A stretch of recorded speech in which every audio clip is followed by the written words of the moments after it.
আল্লাহ বলতে চান, বান্দারে আমি তোমাদেরকে যে বানাইছি বান্দা, ও বান্দা আমি যে তোমাকে বানিয়েছি বান্দা, তোমাকে আমি পচা দুর্গন্ধযুক্ত মাটিকে একত্রিত করে টনটনে শক্ত বানাইয়া আমি তোমাকে তৈরি করেছি বান্দারে।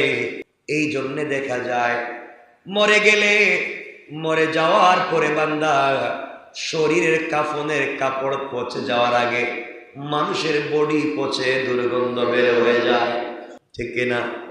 আল্লাহ বলছেন, বান্দা তোমাকে আমি পচা দুর্গন্ধযুক্ত মাটিকে টনটনে শক্ত করে বানিয়েছি।